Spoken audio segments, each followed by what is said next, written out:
Pondo City nchini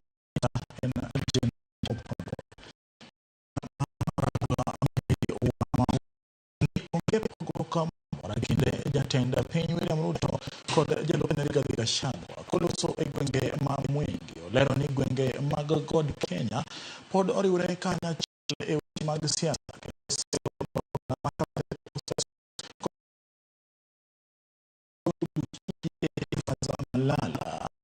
konyiso jotelo moyier mondo ti ne jopiny jaod dhano omedo jiwo achiel duond burano kendo neno ni weche manyalo bedo olosi maonge bayo weche ne moko kuom jotelo. Sijaona lift anywhere, lakini kama venye tu wewe mzazi unazaa watoto, watu wengine ni wao wanapendana kucheza hapo na kuumiza wale wengine. Hiyo si kusema mama na baba hawako pamoja, upendo uko na ni kama ule wa mwanzo. Chukua tu watoto wakalisha chini kwa mama kufinya kidogo mwenye anahitaji kufinywa na mambo inaendelea.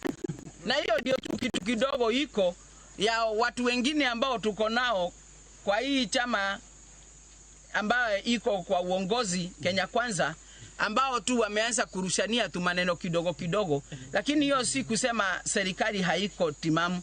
Na ukikanywa kitu, wacha kurusha maneno kama ile nilisikia Oscar Sudi akijibu ule Secretary General wa UDA. Kama Raila Amolo Odinga amenyamaza na anaona serikali inafanya kazi mzuri na ndio amenyamaza kusema, wewe ambao uko ndani ya serikali ya Kwanza kweli wewe ndio unataka kusema uko macho mazuri kuliko yule ambao amepewa wajibu kuangalia serikali inafanya kazi na gani? Wewe ambaye uko ndani ya serikali ya Kenya Kwanza umetoa maneno ya aje na hatujafika wa siasa.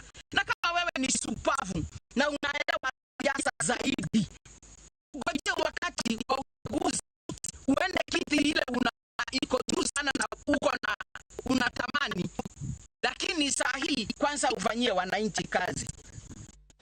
Kalure gitwaka mana pogo mwandu kalure koda kwan oganda mungere kaka one man one vote one shilling maichwalo koda jaloten piny Rigathi Gachagua jo siasa mawuok e gwenge mag God Kenya koro omedo siro twaka makamano kotanagi gi jaod bura makieni Njoroge Wainaina jotelo olero ni dwachgi mar ni jo siasa oriwore kanyachiel e siro mar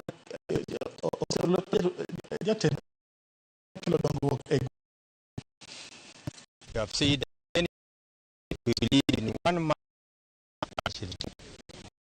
We have said that we are behind our leader, our deputy president, Rigathi Gachagua. Before we catapult our vice president to the national unity, he must cultivate the national unity. Tukicha kubaliana anaenda at the national stage, pia hapa wakiwa na rais wanapigania nafasi ya umoja ya Wakenya. We want to talk to our mbunge wa Kiharu. You are experienced leaders. Come here, bring the mountain together, and we speak about the unity of the country. Na tunaambia hawa wangwana, hawa mnaona ni viongozi wa hapa Kieni. Amwaita hapa tumezungumzia kuhusu one man one vote one shilling na umoja wa Kieni, na sana sana pia tumezungumzia mambo ya Rigathi Gachagua apewe heshima. Mkujutenda Azimio la Umoja Kenya Alliance maya imbo mar piny Kenya odhi mbele gi seyo paro mar chik mar omenda mar higa 2024 ka giwacho ni moko kuom chike manie paro no dhi medo hinyo oganda e kinde ma oganda ywago pek mar ngima. Giwacho ni omenda maromo shillings bilion 1 ma oket tenge e budget ma higa ni ma igeto dusgo apis jatend piny mar weche ma josiasa ma Sebuka wacho maga ting'o malo oganda ma yuto gi ne piny ne giwuoyo e nyasi mar iko kaunti ma Vihiga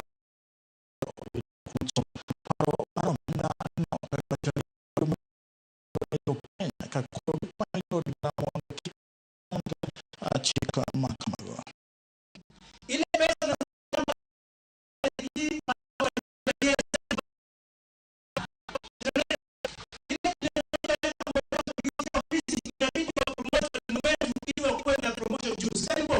wale wanakaa National Assembly, muhakikishe kwamba hiyo mswada isipite vile iko, ianguke, kwa sababu hata kiongozi wetu Raila Amolo Odinga jana aliongea akasema hiyo mswada ni mbaya, itafinya wananchi. Na sisi tunasema ushuru, kutoa ushuru si kitu mbaya, lakini hiyo ushuru itumike kusaidia wananchi. Ndio bura makasi pulo leo kire alware ena onya tulo e alwano were tulo choka mara litakwe makasi pulo isiasa maohiu maokune mwana ogeno ne di gomnyime katio giwe makodi mara rotukwe e alwano okoni nitie maosetemore kasi pulo matulo kausemo chuma ikelo gejo siasa moko to bang'e seyo iyeyo ewiye ka okoni seche mag siasa podi kendo oginyal yie mondo rochruok mar arita kwe omede dhi nyime. Okoni obila mondo owuok oko motegno mar thiro timbe njore gi mag mahundu e kar chung'ur burano kendo mako joma nyayo tulo makamago. Sani yudhe yomo Kisumo, yomo Homa Bay, yomo Mbita, yomo Migori, biro threaten jeliel. Actually kalando negi goji magi puko chiemo makata ochoko chiemo kata neno kotim. To trend no continue. Pod wadong giga dek giwie. To kata ka ng'ato dwaro komo kilunga ji okilima lima ji e kanisa idhia kamano. Ang'amo ni tiyo gi ji mai kasipu. Ere tiende golo ji oko. Nyocha gacha utuchi madrepa ogo gi kijende mokari ariyo poni hospital. Tadwa kone ji, adwa chako gi police. Ka ng'ato timo makosa make kineno seria movunyo tere court. Court biro tuye kata biro weye. Obed ng'ama pinga make bogi bide ka bire police station kata ka go sime. Omiya adwa joka sipulu bed gi kwe kaliel nitie tuwe nuwa thuolo joma oyudo lit go ywag ng'atgi. Kate in ng'ama lich manade we jo kanisa osomwes we familio tim neno to kata kidwaro ji kata ka inong'ondo were ok dhi luongrale imanji ti wuogo. Kura Mogojuang County ma Machakos. Well, Governor ma County no ma Machakos Wavinya Ndeti onyono piny ni ok obi wito oko pith kod ohala mar kit mira mar Muguka e county no nyaka chuo kaw pach jopiny. Wavinya maneno sikund pani mar Mama Voko SPN kinde nyasi mar puonj ma olos kod kanisa adwen okoni winjo tende kanisa ochaka puonjo rawere ewi mer kod tiyo gi yedhe magalagala gino ma okoni biro kata konyo duoko piny iye ma ohiu. Bende okoni osechako chenro mar ywayo rowere kowuok yedhe ma mero ji. Ni kuambia kanisa munisaidie kwa maneno ya teenage pregnancy, because teenage pregnancy is becoming a problem. These young children cannot continue having babies. Babies are having babies and it is becoming a problem. Kanisa munisaidie kwa hiyo. Ile ingine ni maneno ya drugs. Na mimi nakuja kuweka public participation ya Muguka. Because I cannot ban Muguka on my own. Lazima tufanye public participation na nyinyi, tukubaliane, muniambie vile mnataka. Kwa sababu hizi drugs zimeharibu watoto wetu sana. Ukienda kwa majela unakuta wengi ni watoto wadogo. It doesn't make sense. And that is why I'm coming up with something like Machakos Youth Service. Wote niwapeleke hapo. Hata wale wanakula Muguka ninawafungia hapo. Miezi 3 ikiisha Muguka itakuwa imeisha kwa mwili, si ndio? Kura Mogojuang wach mar Muguka no bro dhi nyime ka counties makadho nam chumbi to seramo ne ogibro yie ni mondo mi ousa Muguka e county go. Kata kamano oyada ka yweyo kapok odhi yweyo aneno kae ote modhuro Kevo Jako Yugi wachani neno Ramogi TV maler kan goda gulu sikul wuoda Mary koni migago chupo na yorno makare.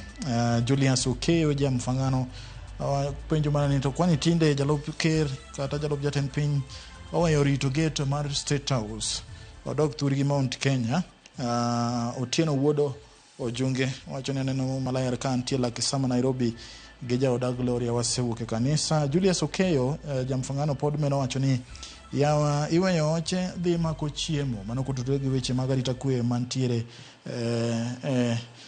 county ma Homa Bay kar chungo bura makasi full kama lwenyo sebedo ka wuokie ma itimo majigeliel koro da ko wuok to gimoro moro nosege jokata cha koro jikere weyo koro Julius Okeyo wacho ni tomato koro wach malich manade koro jokata dok ma dogi chiemo koso chiemo angne wene jogo mabro mielo disco gibro chiemo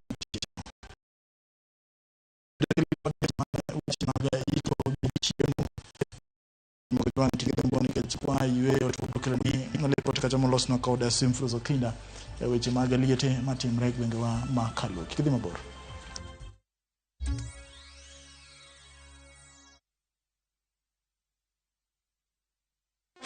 In the battle against pests, it's time to strike back. Raid Spray strikes in seconds for instant kill. Kills all doodles dead. From SC Johnson, a family company.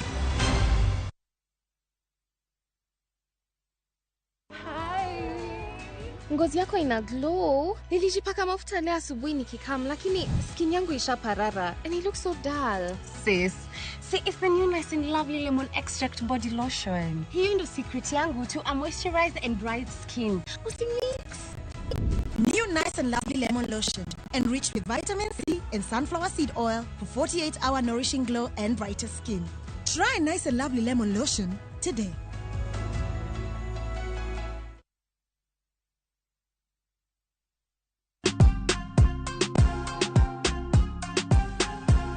Ligi yako usiforce issues. Minshabikina na deku place tena nilieka kichwa yangu ikabai tena. Play responsibly.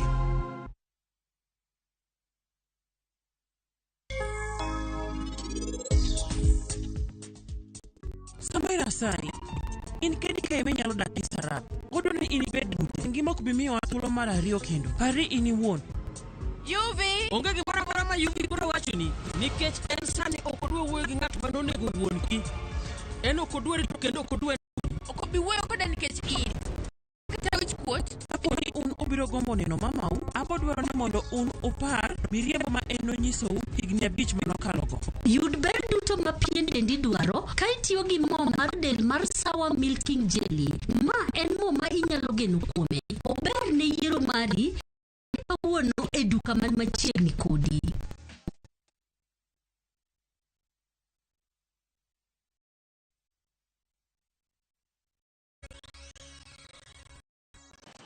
Machiegni kendo nya Kwaramogo kapok wadhi e lipot ma olosnwa kacha e yo manyangafu gi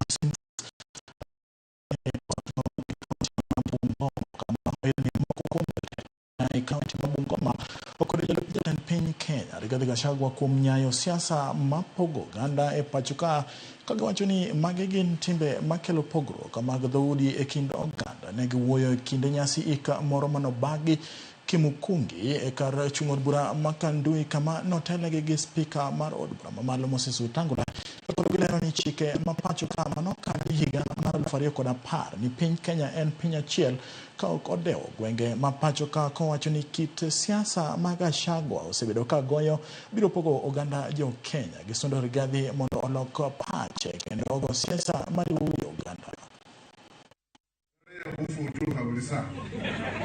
Naibu Rais wetu Rigathi Gachagua ambaye ni mdosi yangu ameanza kuzungumza lugha ambaye inakinzana na lugha ya watu kama kina Jeremiah Kioni, watu kama Eugene Wamalwa na watu kama Raila Odinga. Sisi kwa serikali yetu hii ya Kenya Kwanza tulinasa Raila Odinga upande yetu tunapeleka yeye AU. Na ni kama Jawa ni kama pia hao wamenasa Rigiji. Nimeona lugha ya Rigiji akiongea ni kama hao pia wamemnasa. Siasa itakuwa namna hiyo, unanasa wawili, mmoja wenu ananaswa. Rigathi Gachagua ati sasa pia yeye anaanza kulele ati apewe vitu, apewe nini, shangaza wakati yeye kwa Central umia sana. Bado tuna wakati wanaandika watu wa Central, wanaweka wanamwamtwist, wanamblackmail, wapatie kitu. Sisi hapa tunaendelea kuumia. Na yeye wakati hiyo anasema shares. Viongozi wa Kenya wote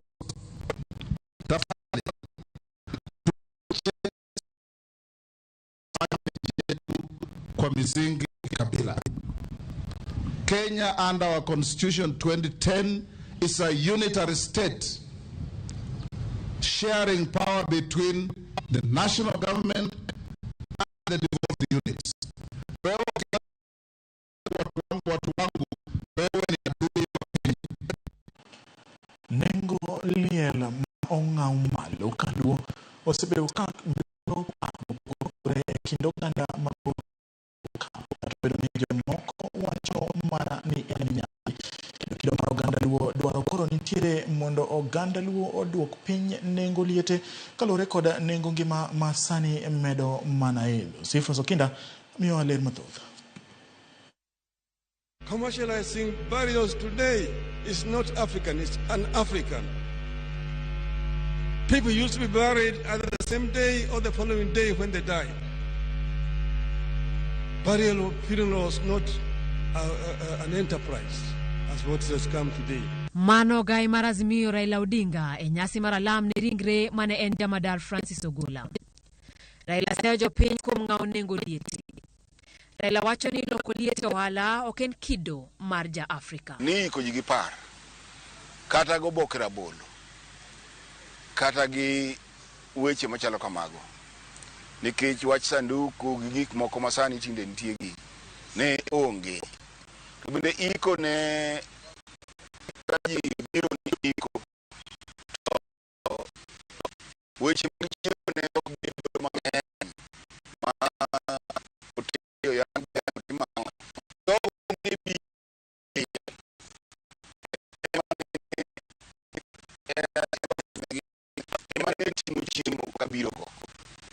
Muchimbe ugute moro ndweto ya tonga koro jom kama ne liel notimore ne oktedi mach ne oklieli Nyakoro mogisani kirango simbi e mbui mar WhatsApp idhiyo ka in kod group kata grube mar solro mag joma otho.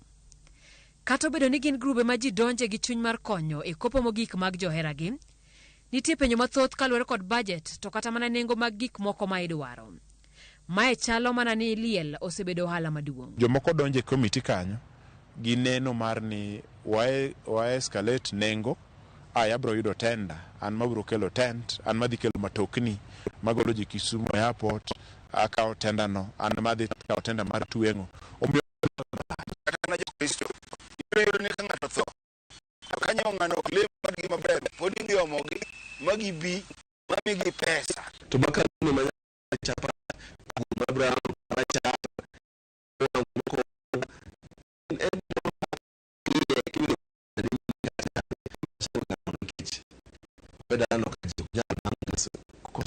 Kapo kodhi mabor wadwaro ni mondo wagwane kwan matin e liet matin wadhi nyisi maliel ma welo ni ji 200,000 wachako gi hema ka jolony wacho ni kido mar dhi bedo makare. Hema ni chiwo kod kind shillings 450 nyaka 600. Ng'eny liete mag nyadhi tiyo kod carpet ma ichiwe kind shillings 500 nyaka 450 luwore kod bor mare. Pinch no nyakora mogi kendo ji dwaro ni joma ni mabor bende one gima timore. Omiyo live coverage kata picha machiel kachiel e mbui ibiro tim kod kind shillings 15,000 nyaka shillings 50,000. Gir kod duol kata PA system biro kawo kind shillings 100 nyaka 120. Kom ma ng'ato dwaro. Uke kom ma achiel en shillings 100 nyaka kom ma achiel en shillings 2,500. Kiwinjo weche miwacho piny ibiro fwenyo ni ber liel kata rach ne kaluo ipimo kod kaka jokata no toko ne ji. Ma bende en achiel kuom gigo makawo omenda matara e liete. Ne welo e kind 700 nyaka 1,000 kata biro kawo omenda e kind shillings 250 nyaka shillings 5,000 kuore gi liel. Par ma ok medie dhiang' ma anyuola magol. Wati gitingo maiti. Ne ranyisi ni wadhi tiyo kod gol maiti e boma Nairobi nyaka e kaunti ma Migori. Kidwa tiyo kod Toyota Prado mayo maiti mobo maber e Yothiwi, idhi tiyo kod shillings 120. Has mar ji 14 biro kawi shillings 50,000. Ka has mating'o ji biro kawi omenda maromo shillings 80 kata shillings 100,000. Geche bende wan go mopogore opogore. Wantiere gi van mating'o ji 8 kaachiel gi ringre iye. Wantiere gi minibuses mating'o ji 20 nyaka 48. Bende wantiere gi modhiali machalo kaka Prado ma ywecho chien. Koro nengo luwore gi gari mitiyogo ko ringre dala. Nyakoromo gi kwan ni ka wagoyo to wayudo ni liel achiel kende oganda luo tiyo kod ma ok tin ne milion 3. Pare ni ma ok waketo nengo ma ng'ato ka ng'ato tiyo godo e chopo wuoth kendo dok thurgi gi gik mamoko matindo tindo. Koro go kwandi kipimo ni giko dira liete kaluo hewo kata bich e woda. Pek maliel ni yudo josiasa ka oganda mano yiero gi podho kuomgi sama masira oyudogi. Pek ni chalo nade kuomgi. MC Makanyidoto manitiere kar chung' od bura mandhiwe kaunti ma Homa Bay Lantana Apopo lero ni nyaka ne yiere nyaka sani omenda ma Jokanyidoto osetiyo godo e liete ohewo milion 120 ka en owuon to osetiyo kod omenda ma hawo milion 3. Nyaka ne yiere Agosto kochopo 2022 milion 100 gi wiye e iko. 100 gi wiye e iko. Maybe 120 million wasespete iko to solo mar gwen kanyo e. To king'e pesa ma fodongo milion 10 mandara. Milion 10 mandara. 2 years spend 100 million e burial committees. And the call of the God to know kodongo. But jidana kase ko kwanono. Ochopo nang model of boro le kaliel. To king'e faboro ni over ignareyo ana pane maro okapar akose kwano chopo gimoro 2.8 million masaso liete. Apopo wacho ni oganda luo ok keth omenda kende liete to nyaka sechegi mag timo tije mamoko. Pile onge mitimo ka in semeje dalano, in yuoro dalano kata in wadalano. Onge mitimo e juma degi te. Mano ngeni sani madhi kanyo en sachi ni saa 2 per day. To unji 30. Mano seche 60 per day madhi. Dalo 20 mano seche 1,800 saa munyo tebe ngore goyo important unuketo ni podo jok urito ngama ponti mochari. Koro sano be oken en very expensive kana pesa. To kata mana jodolo bende nitie ng'ala manyime kendo gin ema gitimo hocho ne jogo ma owito jogi. Kata kamano pek ni gibende gineno seche ma giriwore go mani kod kuyo. Kano ne ng'ato moro e jatije cathedral manitie e boma ma Nairobi. Ngruog ni biro to yana de to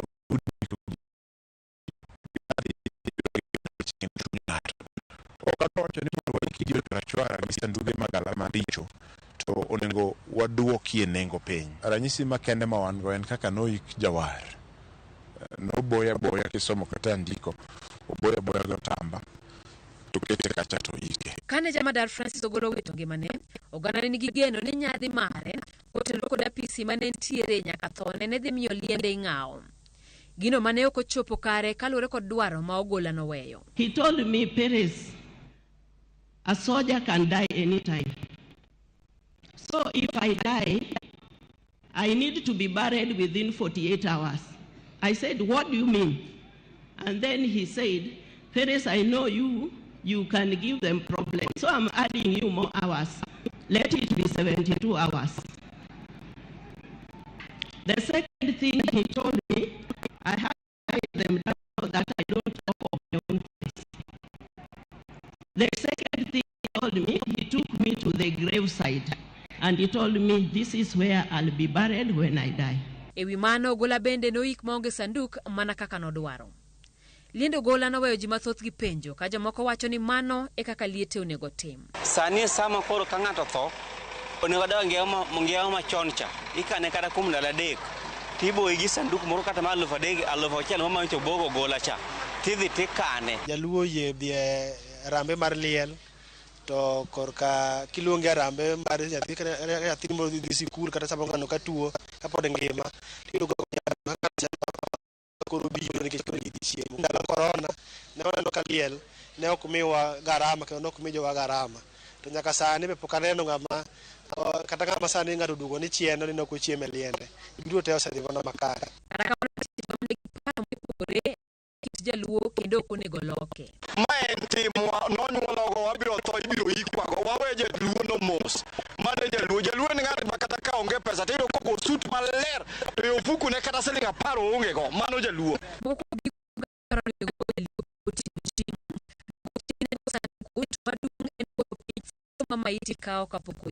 Pesa muchoko go duto puonjra guru nyithindo guru wene minoda bang'e gibi konye go nyithindo. An awuon tanyalo dhi liel ma chiemo onge ng'at motho chamo emo mako chuny miadi to ka chiemo kata chiemo kata ji uso sani pi biscuit soda madho dok chiemo gweno dalani ok de kata ka kitami ringo gi chapat. An damor ahinya ka wachoko pesa mang'eny e liel yudo kaka wabiro puonjo nyithind ng'at modong'ni kata kaka wabiro gero negi ot kata kaka nyalo yudo ne chiege ni kata nyithindgi yor ohala moro. Nitiere funeral plans mathoth mabedo offered. Inyalo bedo gi premium michulo dwe ka dwe, to kopo ni lalo ng'ata to iyudo kony koya kuom insurance makonyi gi pek mar liel. Kata bedo ni jaluo janyadhi paro madonyuolore ni kaluwore kod kit ngima mamedo idho, liete medo kawo pesa mang'eny kendo samoro weyo ka joma nigi kuyo odongi lwetgi nono. Mae miyo penjo bedo ni bende inyalo gany nyadhi ma oganda luo keto e liete. Simfrozo Kinda, Ramogi TV. Nyakora mgojwan Simfrozo Kinda okele e yorno maoyanga kata kamano nitie jok monyono tiendgi ma ong'ega pile ka pile ni ka adhi e liel to nyaka ibedi ga pilo moro ginene ofuko nikech jokata bro timo kaka idwaro. Bende nitiere paro ma ji wacho ni pesni ma ichokogi onego bed ni imiyi kapok itho. Kata jok moko wacho ni onego bed ni ipuonjogo nyithindo ma pod inyalo biro ni iweyo kata seche moko ma in kod pek mar chulo pesa kata mane e osuptal. Onego bed ni mane kama kony ma chalo kamano bende bire. Gimoro ni koro jokata nyaka tim kaka nopuonjgi seche moro amora ma gibire liel nyakora Mugajwang'. En wach makoro onego bed ni wakete ratil mondo wawinj ane ni to ere kaka wanyalo konyore wan kaka oganda luo. Nikech bende par ni wan jok ma jonyadhi wan nyadhist koro neno kaka wanyalo balance. Inyalo yudo ka tuwe sut kamae to kata gima an go ofuku to be onge. Adhi mana chamo gimoro kamoro to be ka ang' aduogo to nyalo bedo ma tek. Kata kamano bende ipenjo ni to ponono ni koro ogoli chiemo makoro dhi kamano dhi e iko tikoni I've left with my mouth zero, awuok gi dhoga nono. Biro kelo pesa e ofuki. Gin paro mopogore nyakora Mugajwang'. Kata kamano wadhi e weche mag tuke kik dhi mabor.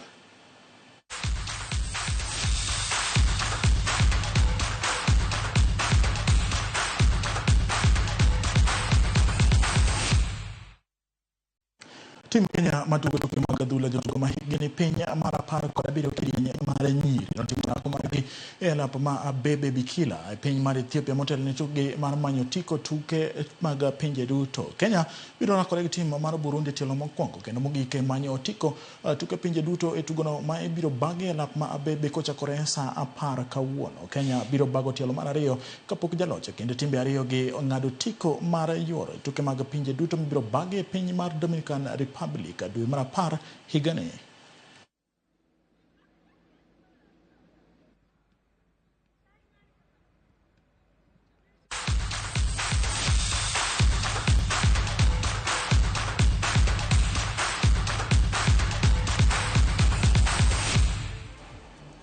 Nyakora Mugajwang' kanyo machope giko mag weche manyien.